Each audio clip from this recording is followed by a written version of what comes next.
Hello. Good to have you here.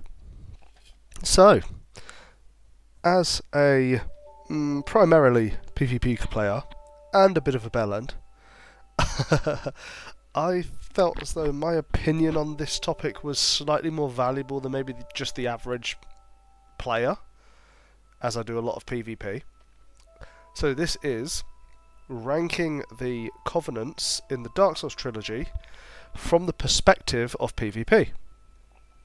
I don't want to waste too much time. Let's see what we can conjure up. So, of course, to start, we need to put all the Covenants that have nothing to do with PvP at the bottom, because it's from the perspective of PvP, correct? Get this ad off of my corner. So, Princess Guard, just some heals. We've got Way of White. Actually, Way of White should be right at the bottom, because Way of White actually reduces your chances of being invaded. So that's the opposite of what we want. Right? So you've got the Covenant of Champions. Sunbros from Dark Souls 3 is probably the best out of the Sunbro ones, because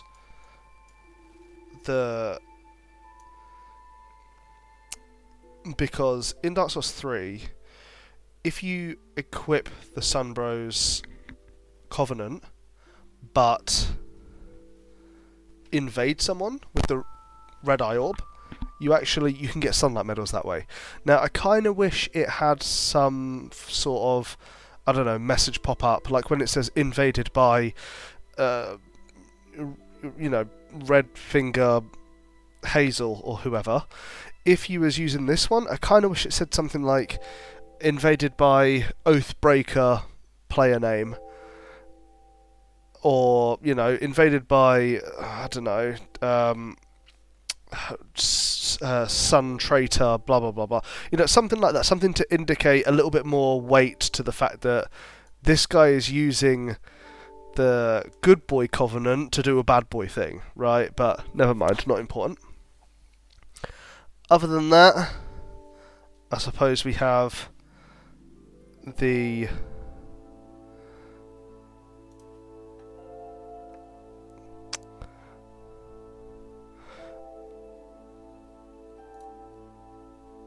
Pilgrims of Dark, of course. Pilgrims of Dark also at the bottom. Pilgrims of Dark actually, you can invade people when you're in the Dark Chasm of Old. So I guess that's kind of one plus to it. So while people are in the Pilgrims of Dark Covenant, while people are members of the Pilgrims of Dark, you can then go into the Pilgrims of Dark and invade people down there, which is pretty cool. I've never personally been able to do it. Perhaps there's just, maybe my soul memory's wrong, or there's just not so many people doing the Pilgrims of Dark, but I haven't really been fortunate enough to do any invasions down there. So then after that, I guess we have the ones that call forth the blue sentinels, right? So we got this one, we've got this one. They're both blues, and they allow the blue spirits to come into your world and help you fight reds, right? So that puts them at least above these ones. I think this is meant to be Blade of the Dark Moon, so I'll remember that. But I think that might be everything for C, because they're just a little bit better than the ones that can't invade. The ability to bring the blue players in, I think. So after that, what have we got? Oh, maybe Gravelord's Servant should also be down here, because it was really underutilized, and you kind of have to do it on New Game Plus. If you don't quite understand how this Covenant works, then maybe look it up yourself, because me explaining it will take a long time. And I don't really want to spend all that time. but in the most basic form possible, Gravelord Servants would make everybody else's games harder on New Game Plus, and to stop your game being more difficult, players would have to gank the Gravelord Servant. So that's one thing. Also, I think I'm going to put this one in here, the Chaos Servants, because you just need to offer humanity, and you get humanity for defeating a player. So you could utilise it in PvP, but it will go at the bottom of C. Okay, because technically the Covenant currency you win from PvP. So technically I can put that one in there. So next one up. Now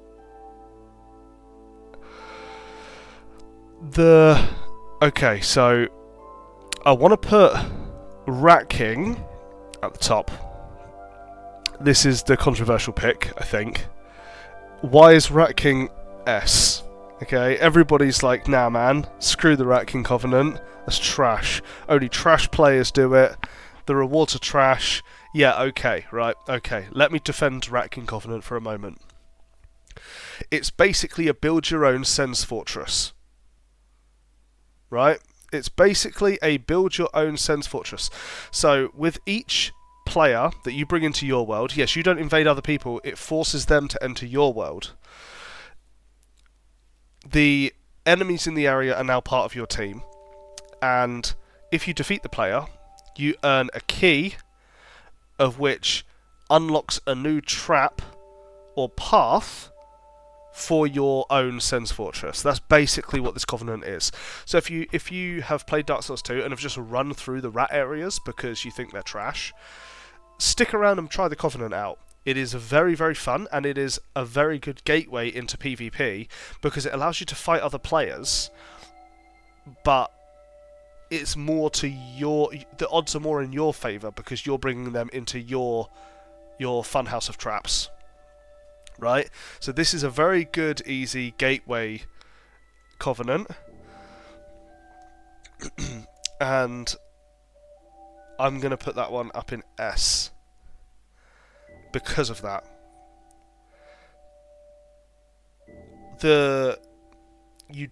You don't need to use up a cracked red eye orb to do the invading. So that's also a plus because it just does it automatically if you're wearing the ring. And players that you force to invade you don't really lose anything for dying, so it's really softcore in that sense as well.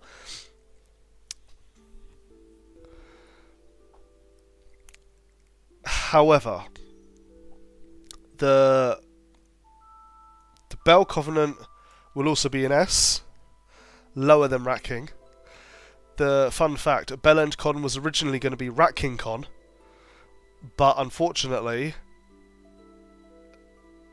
you don't get anything anyway, but invading as a red, there's just no real, I don't know, like the rewards for the Bellkeepers get you the Bellkeeper set, and you got the old Bell Helm, and all that good stuff. It's just such a better statement piece if you're invading decked out in Bellkeeper's drip, right? So Bellkeepers is up there. In my opinion, in my biased opinion, maybe it would go at the front because the rewards are better than Rat King. The Rat King, you just get the smooth and silky stones, right? Apart from the ring at the end, which is also somewhat mildly helpful for PvP. It's just not a good ring. Maybe if you got a ring that... So I saw on the wiki, some people thought that ring masked the invasion sign when you invade someone's world, so that sign doesn't come up. If that was true, that would totally be top tier. That would be awesome. But the rewards are worse. It's just the actual... Excuse me. The fun is in the building of your fortress, and your world basically progresses the more wins you get, which is awesome. It's fun. So Bellkeepers is basically an arena fight where the rewards are more obtainable, and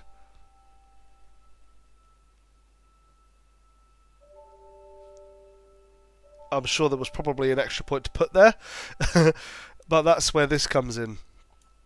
So the reds and the blues from Dark Souls 2, even though they are pure PvP, have to go. They can't go in the top tier. They can't. Why? Two reasons. The rewards require too many wins. Like, this is so end game. It's like you've completed the game on New Game Plus 6. There's no content left to do with that character, so you fight other players and that's it. That's the end game content. I think that was what the intention was with these covenants. There's no soul memory or soul level balancing. Okay, there's no brackets for matchmaking in these covenants in the arenas, which also sucks. So it means that if you're anything lower than max level, then you're immediately at a disadvantage and you have to do it after hundreds of hours have been put into your character. How about if you just invade with these, with the cracked blue eye orbs and the cracked red eye orbs? Unfortunately, you only get a point towards the Covenant rank if a red invades someone and they summon a blue and you kill the blue. Or if, or for the blues, a red has to invade the player. You as a blue join the world, but the blue has to get the kill on the red. If somebody else gets the last hit or the red kills himself, you don't get the point. It's really not okay. Because of that really harsh, really unforgivable choice in putting this covenant together, they can't go at the top. Even though they're purely PvP based, they can't go at the top.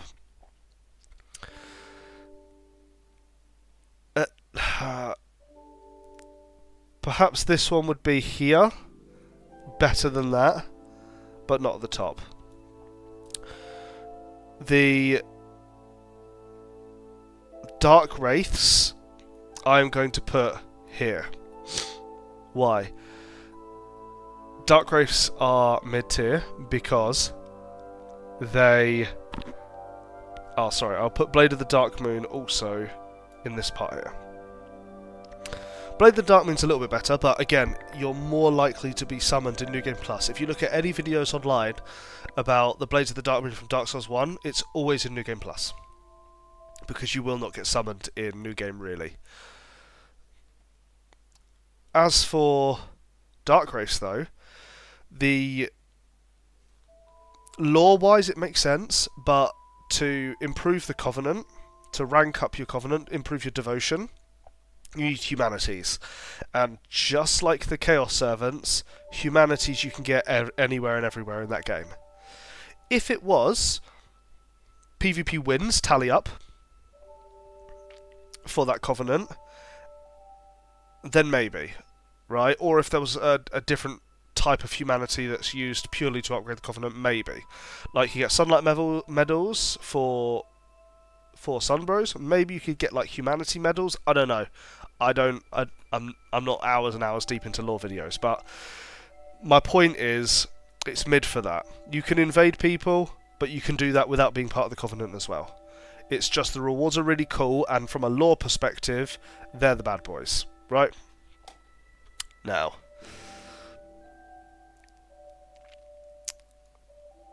the Forest Hunters are going to be lower than Bellkeepers. Why? It's basically the same thing. You're just defending a single area, right? So why? That's because... Sorry, I'll also put the other blue sentinels in here as well, in the mid.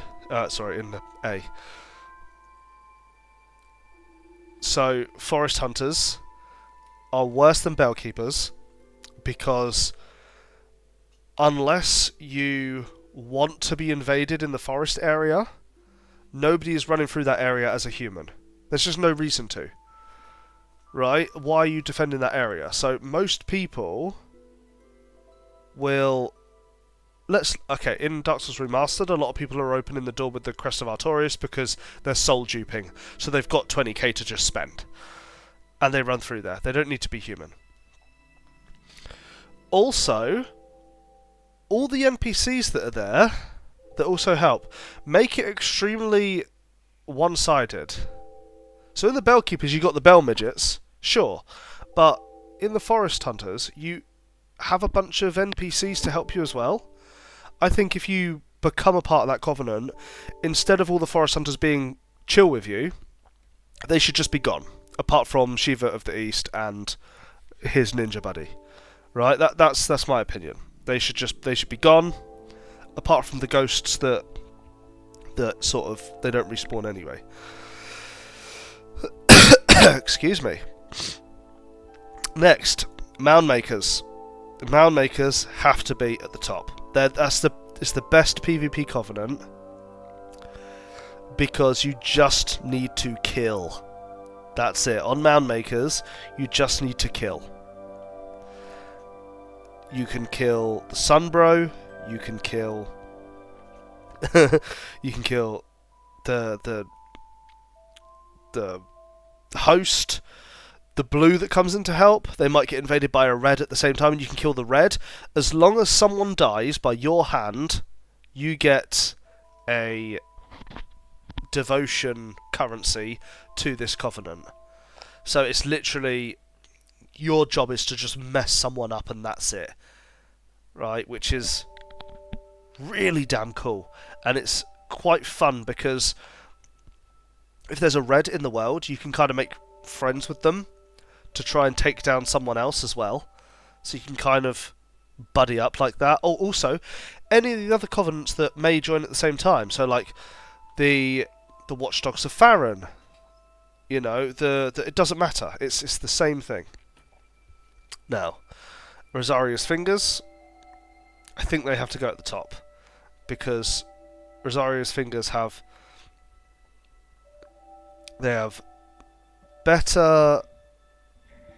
better covenant rewards than, say, something like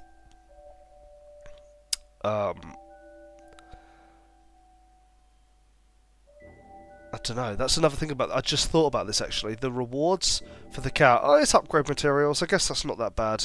Like, for each kill, you get upgrade materials. That's not so bad. Okay, never mind that one. But its primary purpose is murder people, get rewarded for it. As opposed to just invading people with the red eye orb for the sake of it.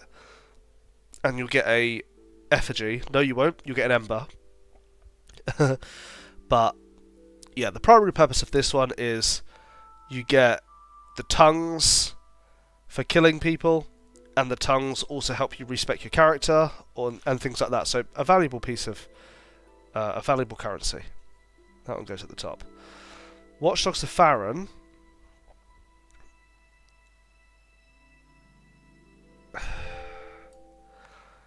It's definitely worse than Bellkeepers.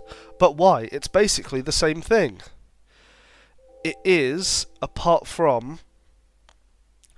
To get matches in this area, you need to be very low soul level. Which means most people just stumbling across it have already out-leveled the Covenant. It needs to be really low level for it to work, or New Game Plus, which also sucks in my opinion. Rewards are pretty cool. The ring got nerfed to shit, but... The curved wolf greatsword or whatever it's called, potentially my favourite weapon in that game. However, Aldrich Faithful does go above that one. But why? Oh, Aldrich is a trash. Aldrich is a primary gank area where lots of people are going to set up these, oh, it cringes me out every time I say it, a fight club, as they call it, where there's lots of players all conducting their own arena matches at the same time. That community for PvP, that's really cool. I appreciate that, because there's an entire community of people that want to do the PvP battles. So that one I think goes there. It's let's. I will do this though.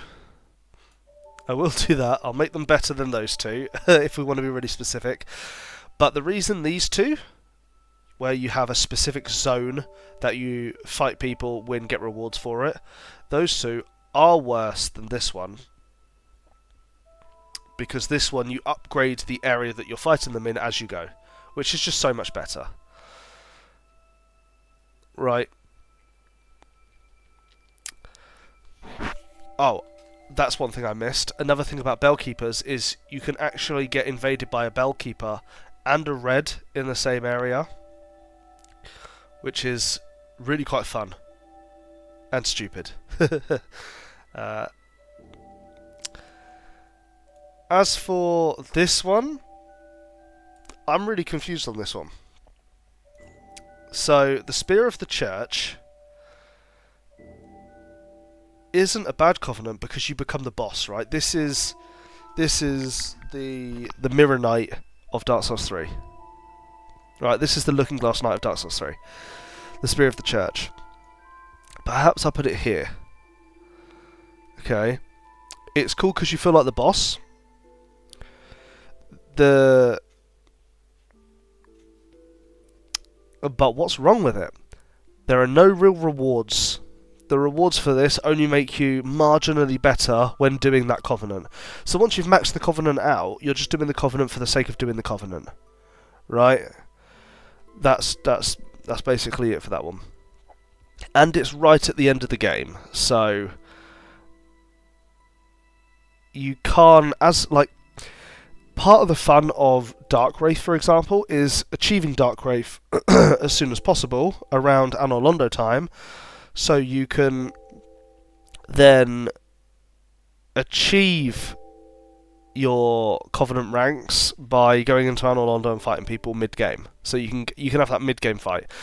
Once you got to this point, everybody's min-maxed and probably using very similar loadouts and things like this, and yeah, it's something about it is lacking. I really like the concept of it. I just think something is really lacking. I feel like the spells that you earn from this covenant, if they got upgraded through completing the covenant and they stayed upgraded outside of the player fights, because the spells that you get for this covenant you can only use at its full power when you're pretending to be a boss. So otherwise, there's no real reward outside of doing the covenant for the sake of doing the covenant. And finally, we got the Dragon 2. So I think for the Dragon 2, it's got to be. I think both of them need to go here. And the reason they're going there is because somebody has to summon you. So it's consented PvP on both sides. I don't mind this. It's still fun.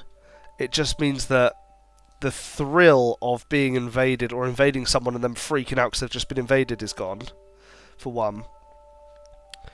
But there's the rewards are nice. I think the rewards for the Dark Souls 2 one is better than the rewards for Dark Souls 1 one.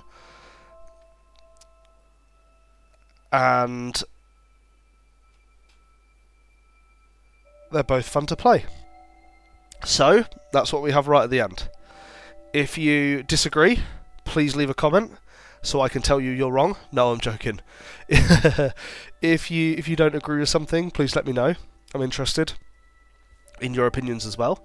If you haven't tried some of these covenants, maybe you've looked at the S tier and thought, huh, I've never done a Rat King before because people always say they're trash. I might give it a go now. Let me know that as well, because I'm very interested in that. So, I'm always game for people going back and doing some more player interactive content in these games, because it's really cool. If you do any, let me know. I'm very interested in that. Probably won't do another video like this, but if you liked it anyway, like. And thanks for watching.